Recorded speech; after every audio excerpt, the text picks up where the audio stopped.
to talk about the unprecedented shifts and disruptions in the global order and how India is engaging with these changing dynamics on the world stage. We have a stellar panel to offer more insights. Let me begin by introducing them to you, and then we'll call them on stage.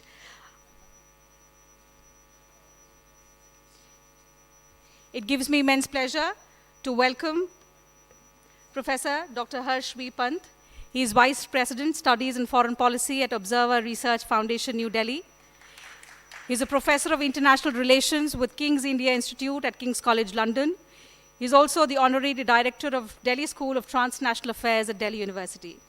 He's authored many books, some of which include India and Global Governance, A Rising Power and Its Discontents, Politics and Geopolitics, Decoding India's Neighborhood Challenge, something which is very, very contemporary. We will try and discuss that in the discussion as well.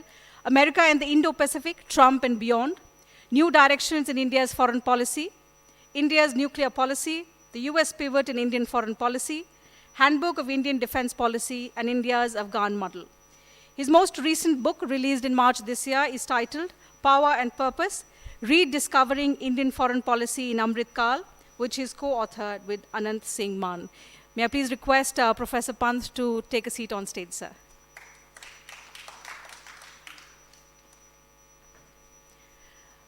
Ambassador Amrendra Kathua, former Secretary, Special Assignment in the Ministry of External Affairs, a 1981 batch IFS officer. He held varied positions in the MEA and Indian missions abroad in his diplomatic career. He also served in the Ministry of Commerce and Industry, Planning Commission, and Ministry of Industry. And besides, he was also the Director General of Indian Council for Cultural Relations. He managed trade and economic wings in various Indian missions, including Madrid, Mexico City, Karachi, Moscow, and New York. He was Ambassador of India to Argentina with concurrent accreditation to Uruguay and Paraguay from 2012 to December 2015. Ambassador of India to Cote d'Ivoire, and concurrently Ambassador to Guinea and Liberia, High Commissioner of India to Sierra Leone from 2005 to 2007. He's also served as a Special Envoy to South Sudan and Sudan to broker peace between the two countries. Glad to have you with us, sir. I request you to please take a seat on stage. Ambassador Anil Trigunayat, he's a retired IFS officer who served as India's ambassador to Jordan, Libya, and Malta. During his term in Nigeria and Libya, he was actively engaged in conflict management and providing assistance to scores of stranded Indians. He's recently been appointed as an independent director on the board of prestigious power company NTPC Limited, which is also a sponsor of the Delhi Literature Festival 2025. Ambassador, thank you so much. I request you to please join Professor Pant and Ambassador Kathua on the stage, please. Mr. Sanjeev Sanyal, member of the Prime Minister's Economic Advisory Council since 2022 with the rank of Secretary, Government of India. Prior to this role, he was Principal Economic Advisor to the Finance Minister for 5 years. He's represented India on several international forums, such as OECD and G7, and served as co-chair of the G20's Framework Working Group. He's the author of a number of best-selling books, which include Revolutionaries, Land of the Seven Rivers, The Ocean of Churn, India and the Age of Ideas, The Incredible History of the Indian Ocean, and the Indian Renaissance. He's also published around 300 articles and columns in leading national and international publications. Mr. Sanyal, thank you very much for your time. Please join other guests on the stage. And Mr. Ashok Motwani, he's an author, journalist, and producer. He's associated with mega programs such as Bharatiya Pravasi Divas, Sindhu Darshan, and Goa Film Festival since inception. A founder member of Global Organization for PIOs, he edits Diaspora Times for Cultural Bond among diaspora countries.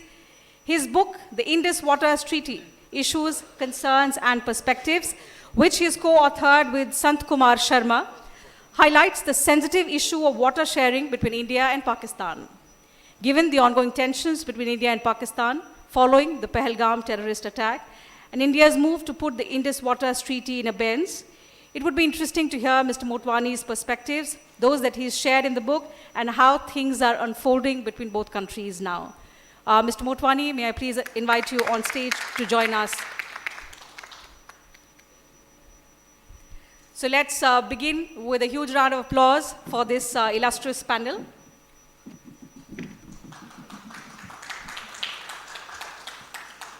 The session will be moderated by yours truly. I am Tina Jha. I am a journalist working with Sansad TV, Parliament of India.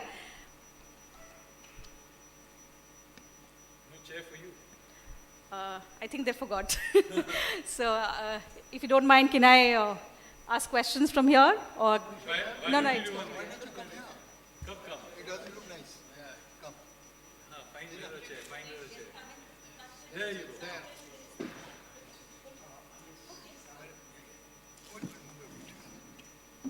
There you go. That's good. That'll do you. The right place. Thank you so much. So that's the respect when you're the only female on the panel. Come. The boss. More than that, the moderator. Some of us clearly require moderating.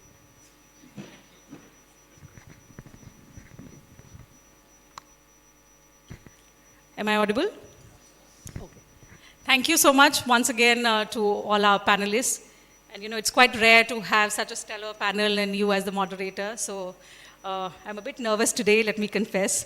But since it's a topic which I have a lot of interest in, and I take this as a huge opportunity, and I would like to thank first the organizers of the Delhi Literature Festival of thinking about me as a moderator for this wonderful session. Without any delay, let me begin the discussion. Professor, to you first. Since many in the audience are not students of foreign policy, or many who have very little idea about how geopolitics and the dynamics are changing so rapidly, if I could begin by asking you to give us a brief overview of India's approach to the changing global dynamics, how it's working in India's interests, and you could also talk about the complexities and the challenges that you have mentioned in the latest book, wherein you've discussed Indian foreign policy in the Amrit Kal, and you've also elaborately spoken about the complexities and challenges that we are facing now and the futuristic challenges as well. Thank you. Thank you, Tina. I mean, in jest one can say, what does a professor know? Because there are practitioners sitting with you. So I think academics are often accused of living in their ivory towers, but be that as it may, I think it's an incredibly interesting time if you are an analyst, if you're looking at it from outside, because so much change, the scale and scope of change is just phenomenal, and every day brings a new realization that look how the world is changing. I mean, we of a generation where things used to move their own, in its own pace. Today you have moments defining almost the global order. I think it's become a cliche to suggest that we're living at a moment of inflection in the global order. But clearly I think if ever there was a moment, if ever there was a time, you could see it in multiple ways. You could see it in the way global balance of power is clearly changing. It's evolving in front of our eyes. Every single day brings a new realization that the old paradigm of looking at the world has to be reassessed because something is amiss in the way we used to assess the global order. I think the rising power, the emerging powers debate has been there for a while with us. We have been talking about this shift in the balance of power for a very long time. Today, I think you could feel the impact, the consequences of that shift in ways that perhaps were theoretical a few years back. Today, they are more operational. You could also feel, I think, in some ways, the realization of how the multilateral system that was devised post-1945, that is crumbling. So in a sense, you don't have the luxury of having in frameworks that would allow some kind of resolution to some of the problems that you face.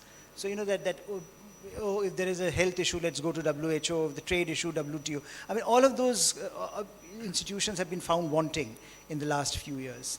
So clearly there is an acknowledgement that the multilateral order is fraying, multilateral systems, institutions are not working, and in its place something new has to come. So I think we are at a point where the old is dying, but the new has not yet come out completely. So that phase is always a moment of great flux, a moment of great challenge, but also a moment of great opportunity. And I think for a country like India that has had its problems with the old order, this present flux allows it to shape that order. And I think that from my point of view, that's the moment of opportunity India has to shape an emerging global order that is fraying at so many levels and where the leadership is missing.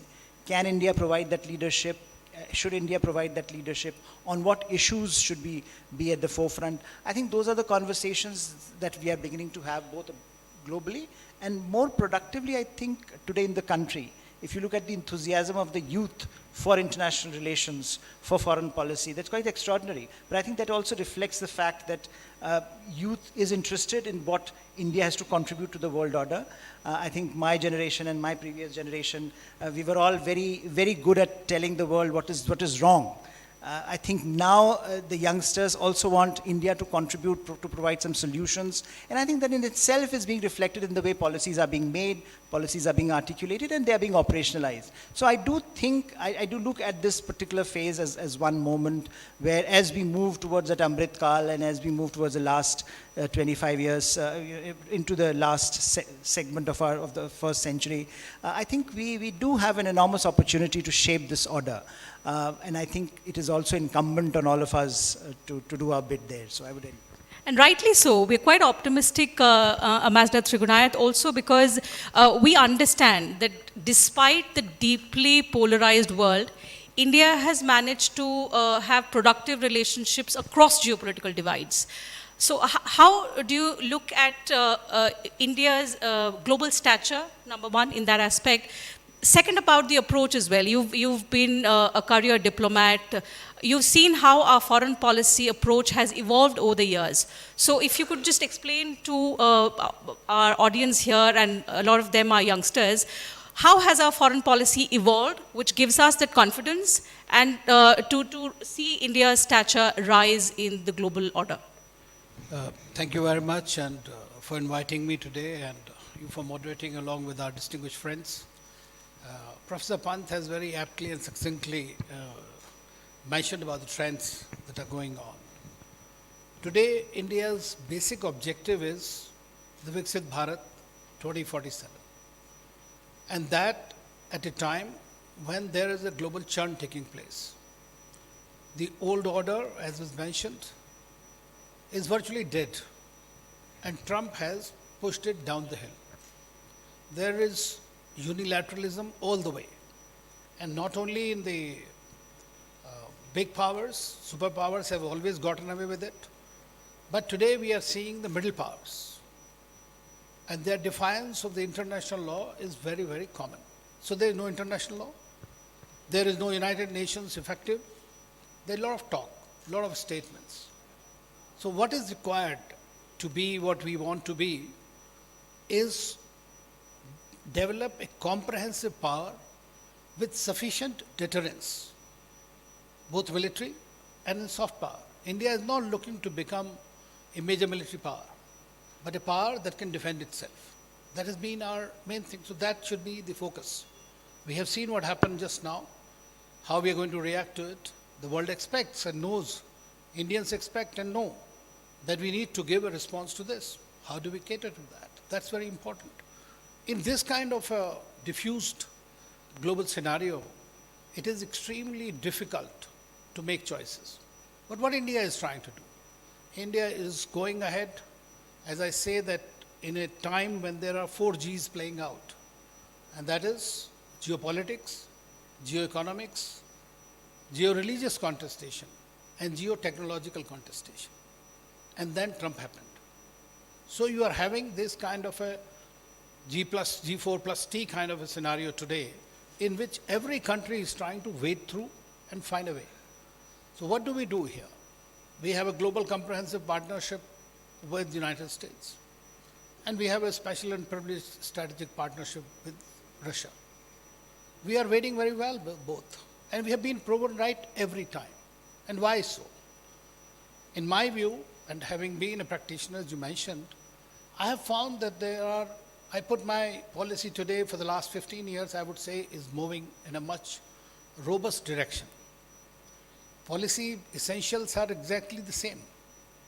But today, the foreign policy have become more robust, more resilient, and more result-oriented. That's what important. So what do we do in this? We follow a value-based foreign policy that we speak sense. Everybody else is when talking for the war, we try to bring little sense in that. That's what Prime Minister Modi has been doing when going around talking to everybody what is dialogue and diplomacy. And respect for the UN Charter. UN Charter respect means simply respect the territorial integrity and sovereignty of nations. That's extremely important. The second way, in my view, is Vasudhaiva Kutumbakam. The world is one family. And when you think of the world, thinking of yourself and the world, you're 1/6 of the world, but we look after the rest of the world. That's very, very important. And then how you do it. I had a little objection to the terminology used as Vishwaguru. So I think that what we have done now, settled down to be a Vishwamitra and Vishwabandhu, and that is the right thing to do, frankly. Because the world looks at you as a friend. And you go to a friend when you are in need. And we were there, whether it is vaccine, Maitri or otherwise. So that's something that is very clearly visible to people what you're doing. And lastly, you are the voice of the disadvantaged, the voice of the global south. And you fight for their cause, you stand for their problems across the world. So what you're looking at, what we often hear from the minister about strategic autonomy, about multi-alignments. Now, frankly, it is choosing, as Prime Minister Modi says, we have a mix and match foreign policy. What serves our national interest the most? You got to survive first to be able to help others. So that's where you are getting at today. So in my view, the foreign policy is going in the right direction, but there are still a lot of imponderables. You would have not thought, unless of course you believed, that one country, one person, one president can bring about systemic changes across the world, right? So this happens. It has happened previously in the history, and it is happening now in real-time basis. So if a war happens anywhere, that impacts you. That impacts the whole world. We don't live on an island. So we got to cater for that, and that's why I come back to resilience and comprehensive power. We cannot just make statements and not live up to them. So that's when you are respected more. Today, you are everywhere. You are part of the G20, you are part of the G7+1, you are part of the BRICS, you are part of the Quad. So in no high table is really complete without India being present today. Your voice is heard. That's an extremely important thing to achieve. And I'm very happy to see this government's policies in the right direction in many ways. But we need to, most important is to create a resilience from within, because if we are not strong within, we are not cohesive within, we are going to have pitfalls. And that's where we need to go forward. Certainly. So when we're talking about navigating global headwinds, there are pitfalls within, there are challenges in the immediate neighborhood, something that will always be there and something for which we will always have to be prepared. So that's something that we'll come to in just a bit. I'll discuss Mr. Motwani's book as well. The economic approach and the evolution is something that we'll also discuss in just a bit also. But since we have another diplomat on the panel with us, and we're talking about the foreign policy and the maturity that India has shown in dealing with complex relationships as well. Ambassador, I would also like your perspective on how do you assess, as a former diplomat, India's maturity in handling complex relationships, so be it Russia, Ukraine, or be it tensions in West Asia. What is your perspective on that?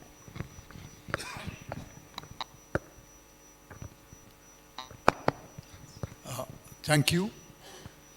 But before we talk all this, say when we talk about India 2047, that it will be a developed power, all of you must realize the India we are talking about is 1450 million Indians.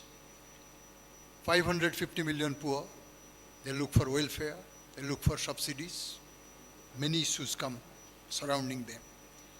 550 million middle class, perpetually they are in the market of crisis of expectations. 350 million bureaucrats, public sector employees and rich, they have their own book. Vertically divided by rich and poor, horizontally urban and rural. Therefore, you must understand the perspective and the approach, long-term, medium-term, short-term. These are very important issues. Second, Cold War phase has ended, but hot war phase of unilateralism has come in. Do you know 24 million Africans live less than $1 a day? Every day, 13,000 Africans try to leave Africa, out of which women, children, and others, about 300 die in the boats and different places. When we talk about Global South, think about the technical cooperation. Think about sustainable agriculture. This is Delhi Literature Festival. Each of literature conscious individual must know about, say, sustainable development. For example, multilateral institutions all have failed. I used to be a WTO negotiator. On principle, we killed Doha round, but now no round you can start. And especially, in fact, today, President Trump has demolished something called e-commerce imports. Like lots of Chinese companies used to sell goods below $500, which was duty-free. Do you know a country called Lesotho? In Lesotho's capital, Maseru, we started something called duty-free tariff preference. Entry of goods from developing and least developing countries free to whole world. That is known as the DFTP, Maseru. President Trump has levied 51% import duty on imports from Lesotho. Same on Madagascar. Therefore, in this context, what India should do? One, selecting to be appropriate voice of the Global South. How? We'll debate about that. Most of the multilateral organizations, they debate, they produce excellent papers, but utilization is not up to much. Second, neighborhood politics. We have to find medium-term option to solve or whatever way to consume the problem issues so that we can grow. Third is the economic issues. So for example, most of our trade agreements are in transition.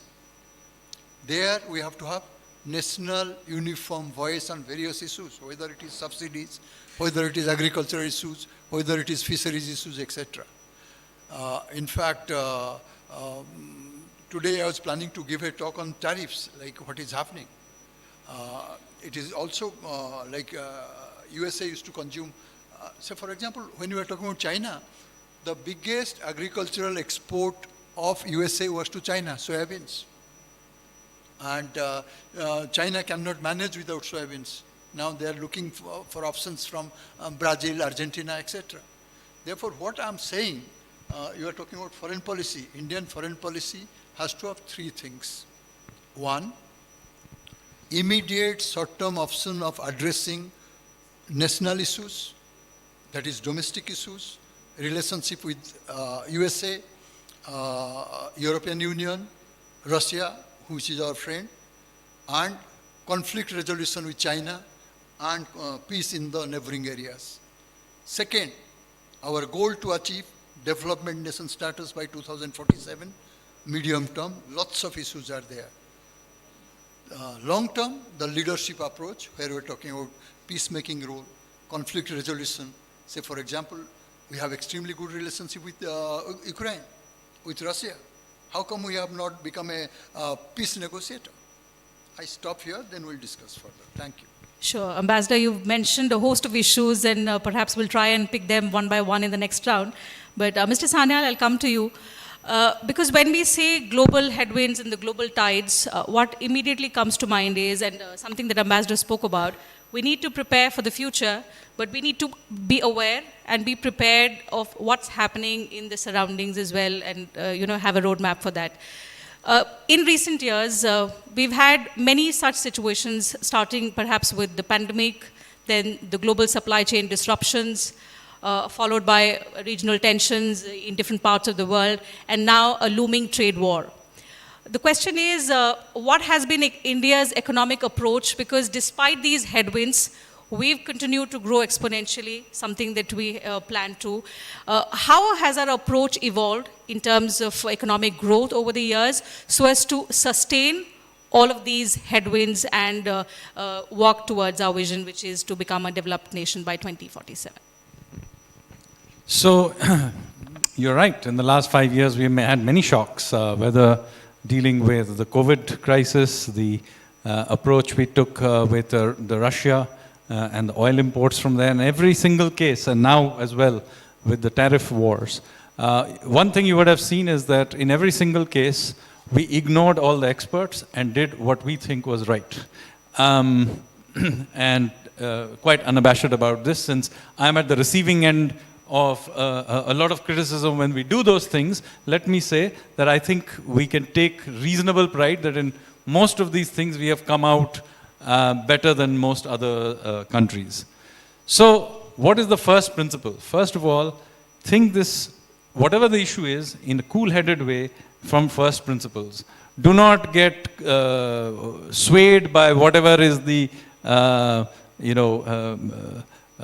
NRI economists in Western universities are telling us does not have to define how we think about the world. So, if you saw a COVID response, we did it in a particular way. We did not go out there and spend all our money on stimulus checks, etc. This does not mean we didn't provide support. We did, but we did it in a different way, which provided the support without the huge amount of cost that, say, Europe or US, etc. are now still unable to deal with.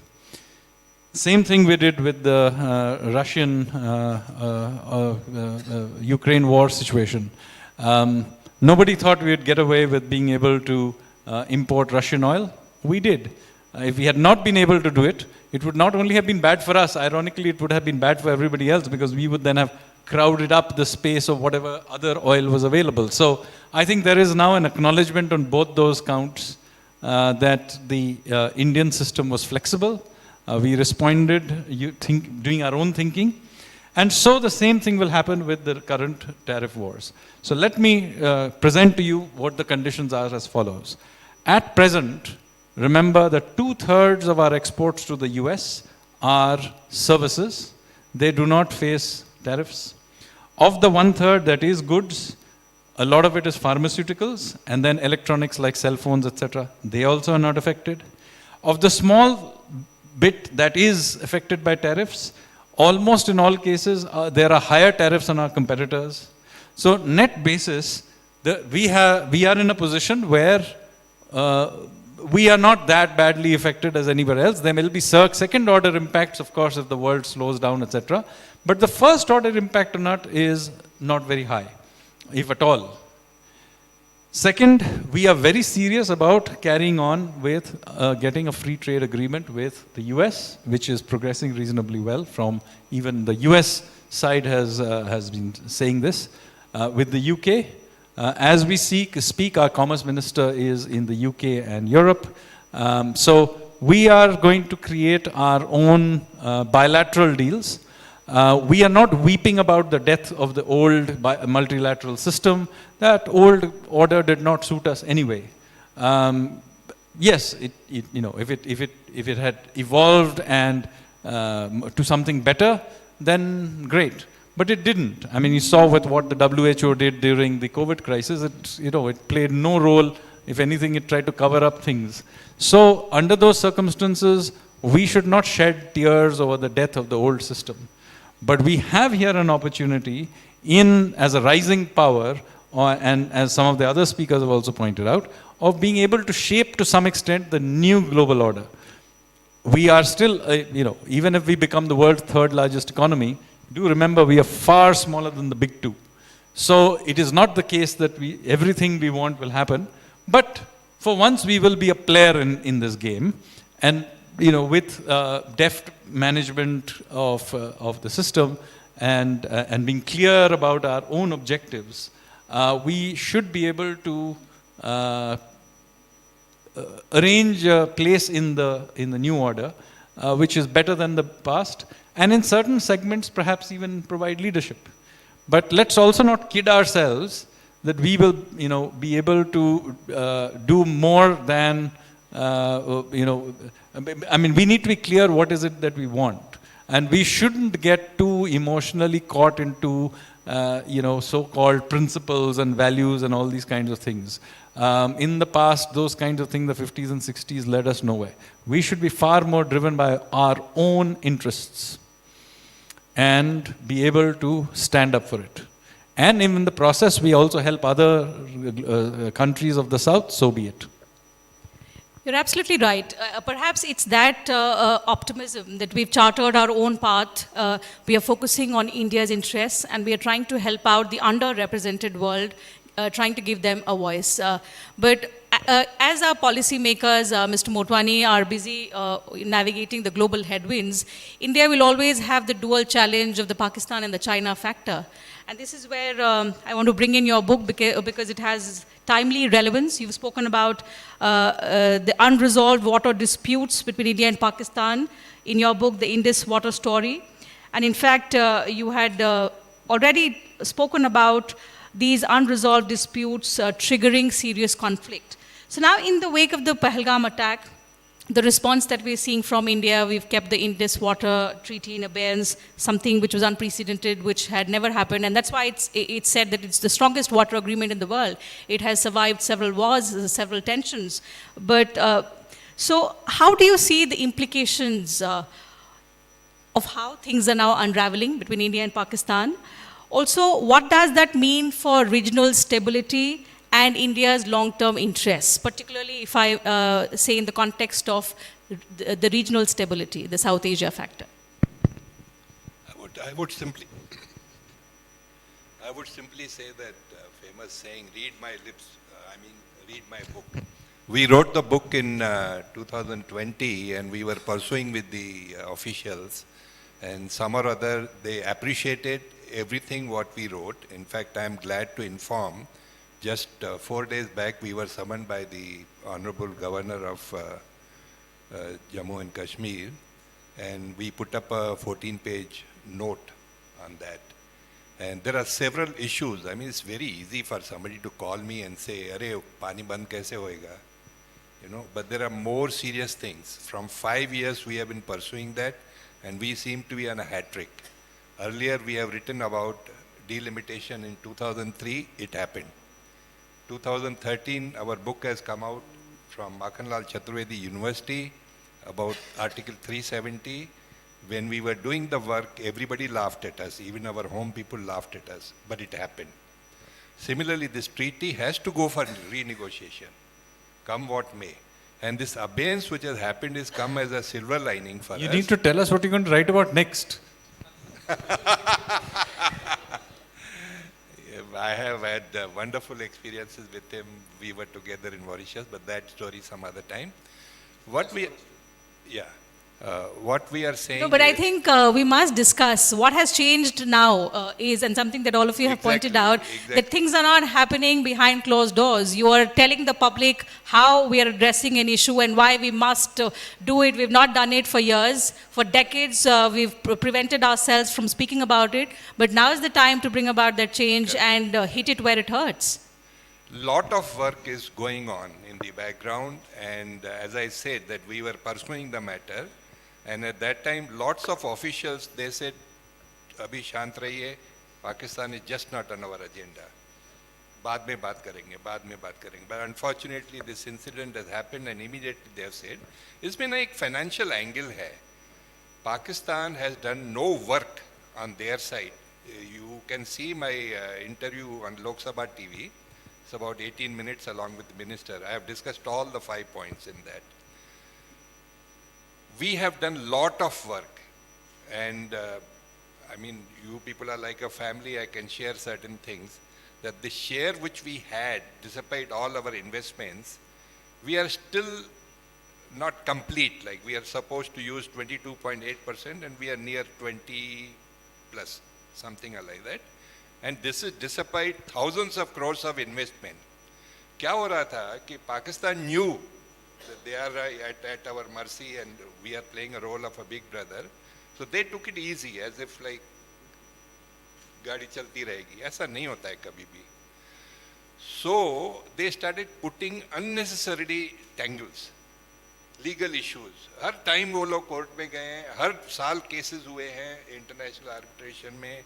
Even last year we were pursuing it up with our lawyers in London. उसका effect क्या होता था कि the projects were getting delayed, like Ratle or Kishinganga. All these projects, when they were designed, suppose they were at the cost of 1,000 rupees, it has cost already 10,000 crores of rupees to us. Who's responsible for it? You know, these are the serious issues. Financially, we will benefit by abeyance. We'll say now, no court is, in the picture, and work can be completed faster. And once we have our share complete, even if this 1.8%, if it is completed during next few months or couple of years or whatever, there will be tremendous benefit in J&K, Punjab, Rajasthan. You know, we are not even discussed the tributaries. एक बार ये सब लोगों के या हमारे officials के, they are working very hard on it. ये विषय ये पकड़ में आ जाएगा, they will come on their knees. They have no other way out. I mean, at the same time, we are... Flow containment and use. Yeah. By the end of it, we are Indians, we are, having a very soft approach. मुझे तो officially ये भी कहा गया कि भाई legally जितना tight कर सकते हो विषय को करो. So even last week's meeting, we have proposed, which is on our page 7 in second paragraph, subject of dredging. It doesn't come under a treaty. अगर हम लोग successfully वुलर में dredging कर दें, तो 2 चिनाब तो सीजन तो ऐसे ही निकल जाएंगे. Zero legal tangles, zero this thing. It will be a very big solution. You're right. Responsive measures are being discussed, and Very only time will tell what it will be. But Professor Harsh Pant, as much as we not want to discuss Pakistan in our public discourse, the question is the challenge that they pose in the form of state-sponsored terrorism will always occupy space in our policy, in our approaches. But what I want to understand from you is, do these tensions with Pakistan in any way impact India's global ambitions? Because after, the confidence that we saw in the manner in which India conducted the G20, the manner in which the world was talking about India, despite the global divide, we did manage to have that G20 agreement released and on our own terms. So the question here is, when we put in our effort and energy towards a country like Pakistan, does it hamper our global ambitions, diplomatic ambitions per se? See, I think Tina, one of the most significant achievements of the last decade of this government certainly has been marginalization of Pakistan in Indian foreign policy discourse. Much as we don't, much as Pakistan continues to intrude into our consciousness, I think we should also acknowledge the fact that we have been burdened by the legacy of Pakistan so much that every single time you would try to, get out of the South Asia straitjacket, you'd be plopped back into it because something would happen, small thing would happen, and then we also are very, as a country, we also then take it up with great gusto, Pakistan's cause. And I think counterintuitively, we had also internalized something that others were doing to us. When they were hyphenating us with Pakistan, we were also hyphenating ourselves with Pakistan. And I think the single biggest achievement of this government, there have been others as well in foreign policy, but I think this sense that, look, Pakistan is important, of course, because of various reasons. It's a problem country, it's a terror state in the neighborhood. It will continue to intrude into your consciousness, into your national interest. But I think the way we have been able to transcend this geography, a lot of the other factors were there. For example, the sense that India today does not define itself much as others would like as a South Asian country rather than an Indo-Pacific country.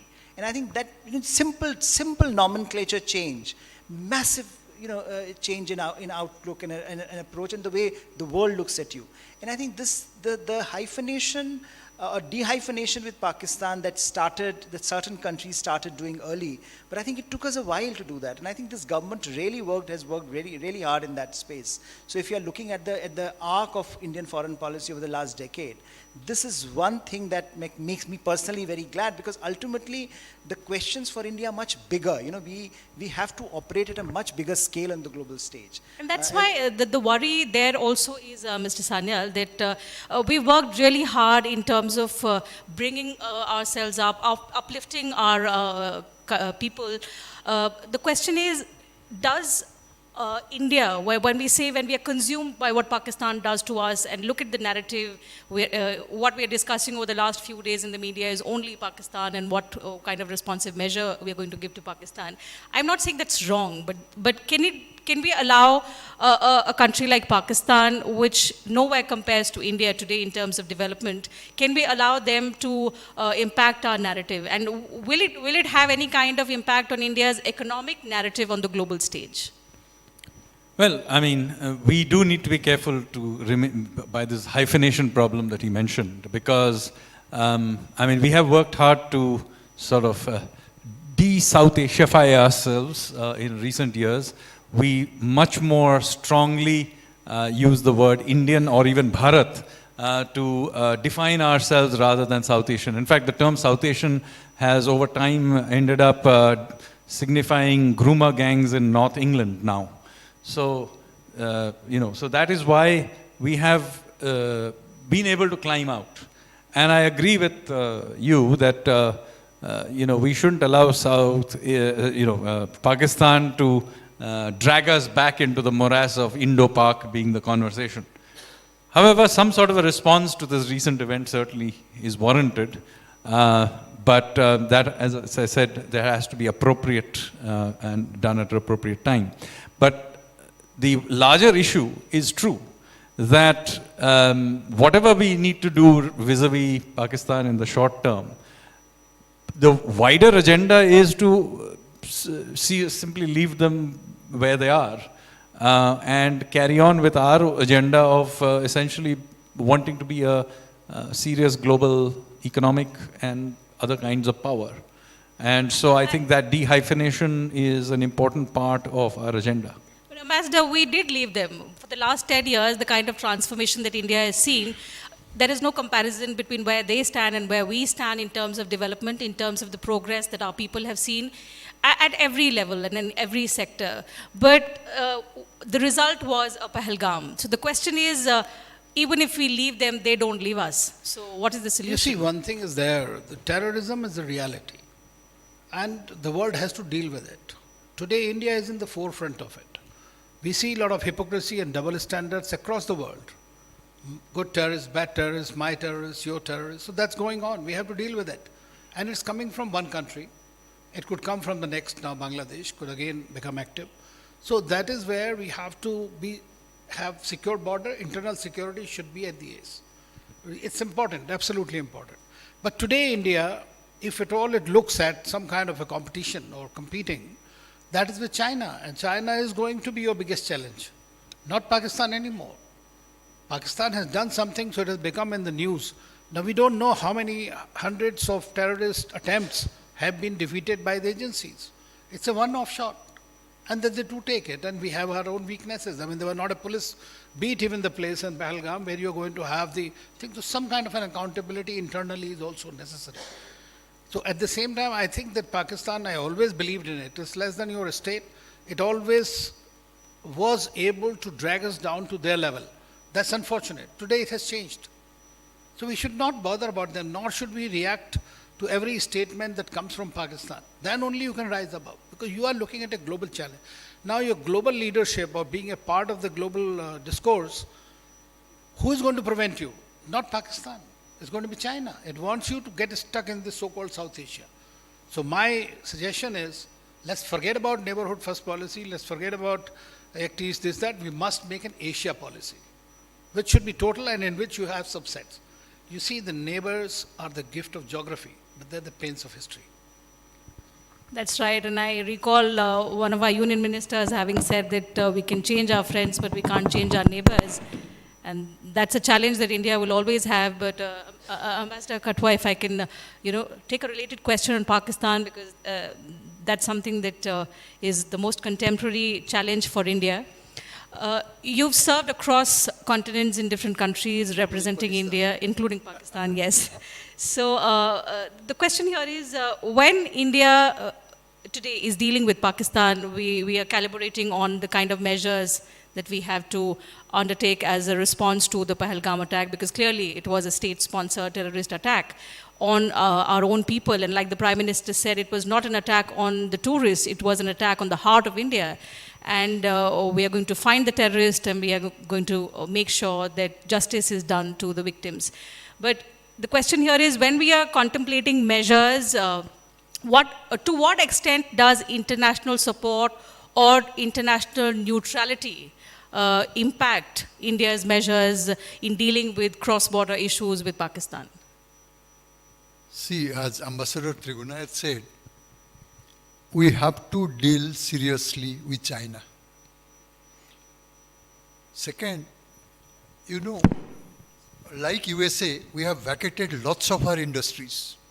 We are so dependent on imports from China that time has come, we have to identify alternate sources, develop our market relationship with, for example, Southeast Asia, Japan, Korea. As they said, we cannot have just one approach. Our approach should be immediate, medium term, long term. Second, neighborhood you cannot forget. See what happened in Bangladesh. You know how many refugees are there. Pakistan is basically Punjabi population controlled, ISI army controlled. Tomorrow, if the country is devastated, you will have another problem. The terrorism problem will become intense, because that is a, homemade exports for Pakistan. In this situation, India must talk to, say, we are talking to USA. We are friends with Russia. We are as he has already pointed out, we are the biggest importer of Russian crude. Now we are exporting crude, processed crude. And in the value terms, I'll tell you later. What India must do, one, in short term, to contain problems of Pakistan, problems of Bangladesh, problem of Maldives, Sri Lanka, through pressure from outside, whether it is USA, whether it is European Union, whether it is the groups you are talking about, G20, all those groups. Medium term, we must find out ways to contain China's new imperialistic policies, Cold War policies. It's not easy, because our trade dependence is tremendous now. Third is, long term, our ambition is there to become developed country by 2047. That work is going on satisfactorily. But all these will have impact on that. Those impact needs to be studied and discussed like what we are doing today. Professor, if I may ask you a very direct question, and given the kind of relationship India today has with so many countries, we've seen the Prime Minister also build on those relationships. What happens if India does what Israel did to Hamas? So if India's responsive measures is to directly take on these PAC-sponsored terror groups, how will the world react? See, I think, Tina, it's a reality of the of our of international systems that you often fight your own battles. At the end of the day, no one is going to come and support you when the crunch comes. So therefore, self-reliance is predominantly the motive of interstate relations. There will be a lot of words of sympathy, there will be a lot of words of concern and appreciating your interests when the crisis, for example, as we are witnessing, lots of countries stand in solidarity. But when you use force, like the Israelis have done for a very long time, you inevitably get stuck in a quagmire of force and war. It's very easy to start a war, very easy to get off that tiger. And then it becomes a challenge because gradually countries get tired, they don't care, they move on, and you are there, you are fighting, your soldiers are dying, and I think that's exactly what is happening with Israel. So while the model looks very attractive, use of force is it's like a very attractive option for many policymakers. But I think it has to be used judiciously and understanding what are the kinds of costs that you're willing to bear, and not only you as a policymaker, but also as a society. And I think that's a challenge we have seen every time there is use of force, and the kinds of backlash that it espouses over a period of time. So I do think that in the case of Israel, for example, Israel today is largely alone. I mean, if you see the trend lines, if you see the commentary, if you see the space that it is operating, it just happens to have very few friends at the moment. And increasingly there is a sense that Israel has gone too far, despite it being the victim at the beginning. So I do think that calibration is needed when you're thinking of using force. So I think at this point there are other options that will have to be considered, and I think India has done the graded response that you see in India. It's quite it's quite mature. It's taking into account the whole of society.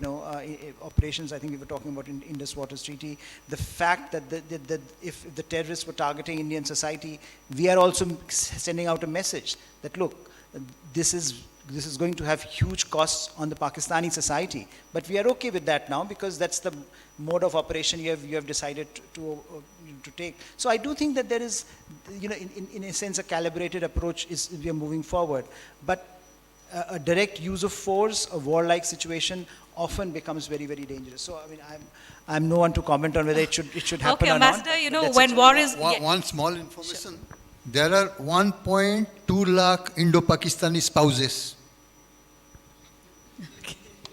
So then war clearly is not the solution, and of course when it means that your resources will be exhausted in something that you clearly don't want at this point in time. Just 2 days ago I was hearing the Prime Minister speak at the Yugma Innovation Conclave, and he very categorically said that the goal of becoming a Viksit Bharat is too big, but the time is too less, and therefore all our resources, all hands have to be on deck to realize that vision. So in that case, then we are left only with diplomacy and dialogue. So do you see a solution when it comes to dealing with Pakistan? Is there a solution that Indian diplomacy or our Indian foreign policy approach has when it comes to dealing with a country like Pakistan? Well, I think that, war is always the last resort. There are other means of doing it, and in my view, it was quite a mature response on the part of India as of now. Certain things we could have done, which probably for the public it could have looked good, that you went ahead and you knew about 40, 45 launch pads of the terrorists and all that. You could have tried to demolish that, but that could have been done only within 48 hours. Now all these, the whole world has been with you, sympathizing. At that time you can do it. You see, with Israel, the thing is, Israel had the sympathy when October 7 happened, the world sympathy. They frittered away by doing the civilian massacre, frankly, the genocide that's going on there. But they can get away with it because they are a client state of the United States. Pakistan is the client state of China today. So that's something that you need to factor in. Thirdly, most important thing is what for you? To develop yourself. So strengthen yourself, take response when it's necessary. Kheer thandi kha ke bhi achhi lagti hai. So it is possible to do so. Balochistan, Afghanistan, you can try many other ways to do it. We should start playing those games also, as if you want to become a power, frankly. But at the same time, I think at this time, nobody is looking at a full-fledged war. I think the challenge for this government is that everyone is waiting for any kind of response to Pakistan because you don't want the terrorists to get away with a massacre like Pahalgam, but at the same time, you don't want to get embroiled in war. Mr. Sanyal, economically, is there anything that we can do to punish Pakistan? What is it that is in India's hands to punish them in a way which is not perhaps visible to us, but it may impact them and they might refrain from doing what they did to India this time? And they've been doing it. I mean, in the short run, you can do things like the water treaty and so on. But in the very long run, basically, the best revenge is to have grown to such a size where, one, they don't matter, and second, you can demand things of multinationals and others. You can say the ships or multinationals that invest into India don't invest into a state which we effectively have sanctions on. So, but you can do only that if you are big enough to do that. We are still short of that situation, but we are within reach of it. It is something we can aspire for maybe even by the end of this decade if we if things work out well. As I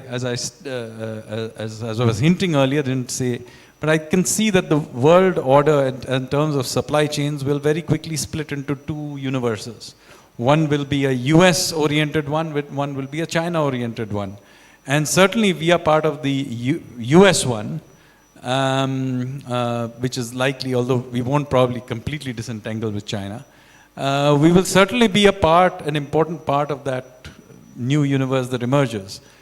In that world, we could demand certain things that we can't do today. But of course, do remember that as a client state of China, Pakistan will play to becoming a part of the alternative supply chain. So many things will happen from here.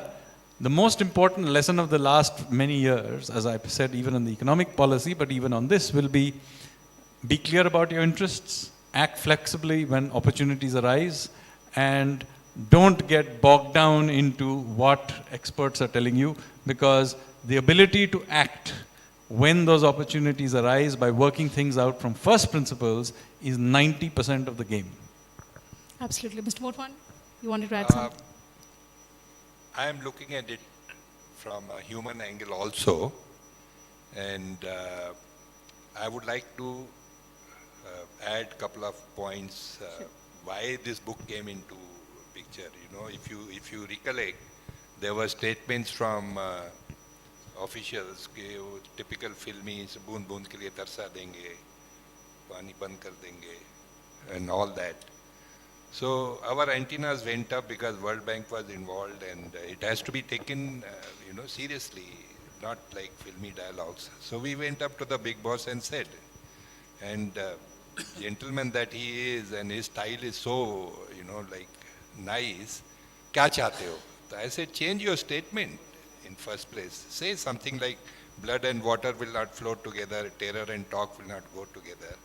People may say whatever they want to say about bureaucrats and government and all that, but I am a witness, within 4 hours government changed the statement.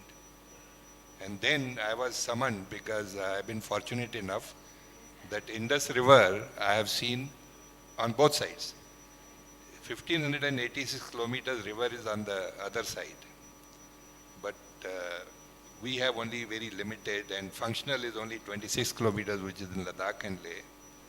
And it so happens that my grandparents migrated from Sindh, so we had kind of affinity towards Indus and things like that. But that story we can tell some other time. My input is that at the end of it, Indians or Asians in general, we are very emotional people and we are exuberant. Whatever we do, we overdo. तो इस problem का solution 100% निकलेगा. Legal issues will have to be addressed. पानी बंद होगा कि नहीं, experts can tell. But it will have an impact. And if you recollect, during Atalji's time, there was a project which we were active with, along with Suresh Prabhuji, interlinking of rivers.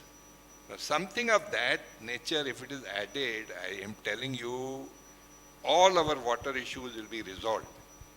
ये पंजाब का जो चल रहा है, I was summoned by the Honorable Governor. बोले आप पूछ रहे थे ना नेक्स्ट क्या करना है, तो बोले वो तीनों आपका हैट्रिक हो रहा है, अब सतलज का भी एक किताब तैयार करो आप. So let's hope for what happens, but I think like me, most Indians want this thing to end, and the question that we do not want to be compared to a country like Pakistan. So what Mr. Sanyal said is the way forward, that if you want to take a leap forward, perhaps just make your line bigger is what India's approach should be. A very quick response from you, Ambassador, and then perhaps we'll take a couple of questions. Karachi is the Muhajir city. We closed the mission in consulate in 95. Yes, 95. Every 100 meter there is a pan shop. Pakistan does not produce pan or supari. After the border trade has stopped, there is withdrawal symptom all over Karachi. I Okay, just want to say a special thanks. I am honored to be in such a elite company. Sure, we'll take a couple of questions. We have about 5-7 minutes. Yes, please. Make it very quick. The civilization of India is an old one, and so is the civilization of China. I want to know from the esteemed panelists, in your opinion, how do you envision, I believe the two nations are bigger than our lives, our little lives. How do you envision a partnership and a cultural collaboration between India and China at some point of time towards the end of this century, and what would be the guidelines towards that? In that context, looking at Africa, what would be your advice to the Indian administrations, the 2 or 3 next?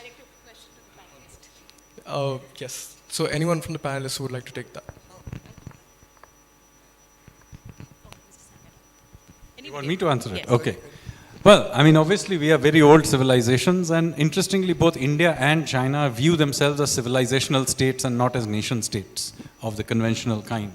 So we have many things in common. We have dealt with China for millennia, traded with them. We have had intellectual, cultural interactions, all kinds of interactions going back literally thousands of years. So Chinese and Indian civilization have existed for a long time. They've traded with them. We have many affinities.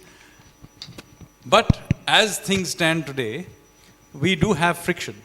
Now, although we have coexisted, there is a fundamental difference in the way we envision the world. The way China envisions the world is a very hierarchical one, in which essentially the middle kingdom is literally in the middle, and there is a system of vassalage with its neighbors. India's worldview is much more, it's much more like a network. So we have so in Chinese system, it's about the rise and collapse of grand empires. So of course, India has also had rise and collapses of grand empires, but for much of our history, we have been quite prosperous and got along rather well with being a network of smaller kingdoms as well, much more than has been the case. So our system is much more bottom-up and theirs is much more top-down. These are fundamentally different worldviews. And so much of this conflict comes from this, because the Chinese need to either accommodate our bottom-up view or at least understand that we may not quite want to be part of that vassal system. We on our part have to understand that their worldview is of a particular kind, and then when we read their statements or intentions, we need to understand that this is their worldview and have no blinkers on our eyes, which we did have in the first few decades after independence. This side. Firstly, evening greetings. Thanks to all the distinguished guests. Expert panel it was. Sir, my question would be something involving the topic what we discussed, India, Pakistan, Pahalgam and all. I would like to have the comment of Mr. Sanyal and one of the diplomats, since it is involving a foreign policy and economic front.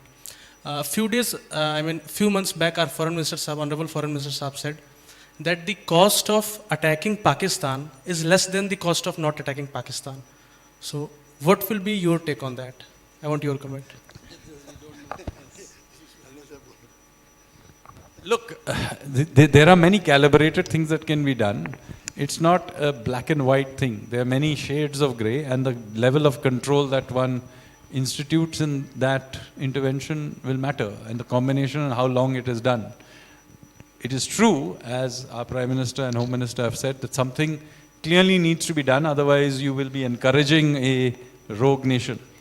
But that means that we should think through what we are doing and be clear that there is a price to be paid of allowing this to drift outside control. So that is some reason why fair amount of thought is being given to what will be done. But let me say that this is a long game in which we should not get tied up at this stage in something that goes on and on forever.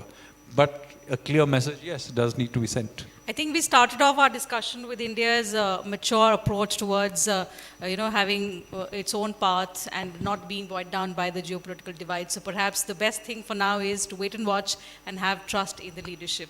So with that, I'll have to wind up the program. As much as I would want this discussion to continue, because it's not every day that you would get a stellar panel like this to sit and talk so candidly about issues that matter to us. But nevertheless, we'll have to wind up the program because time allows us to take only that much in this discussion. Once again, a huge thank you to all our panelists for joining us and taking out your time for this festival. And thank you to you all for being such a wonderful audience.